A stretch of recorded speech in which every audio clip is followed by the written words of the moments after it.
Sex trafficking of minors, some as young as 12 years old, is a growing criminal industry in the United States. And it's a problem here in Santa Barbara County. I'm KSBY News reporter Juliette Lamar, and coming up, how a local organization is helping survivors thrive. Overcoming trauma. We're on our own. We have to make money, be on the run, surviving for yourself. Requires bravery. And people don't really see that we had to do that. They're just seeing that like we did, bad stuff basically. Or people judge us for our past. And sharing that story can help others get out before getting hurt. I feel like what a wake-up call was for me was when I got shot. So that was a big wake-up call.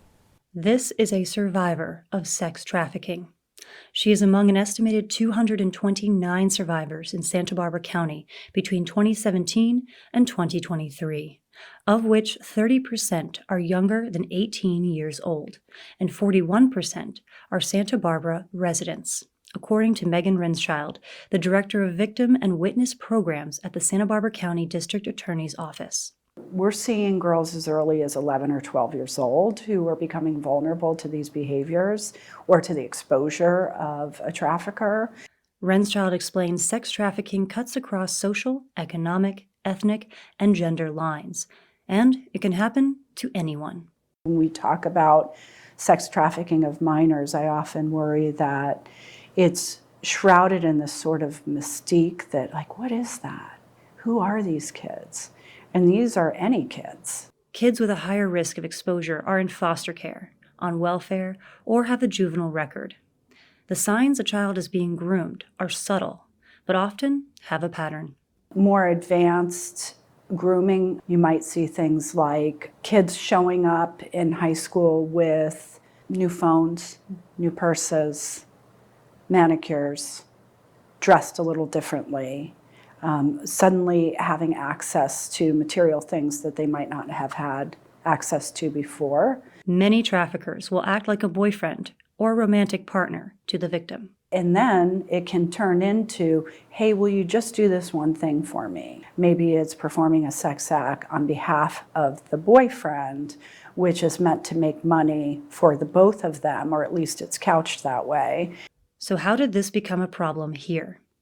According to the FBI, California has the highest number of human trafficking cases in the United States.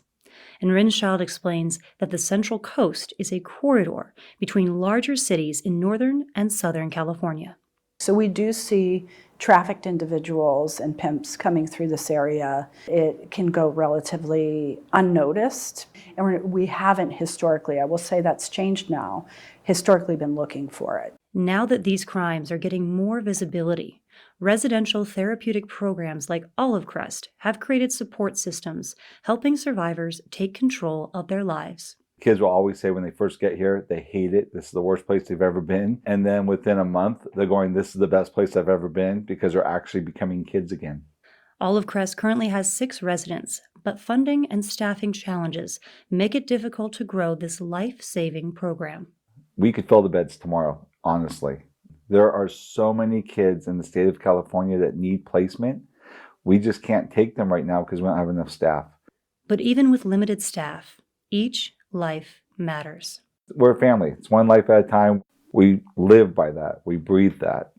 One life at a time. Survivors like Dee are recreating their future.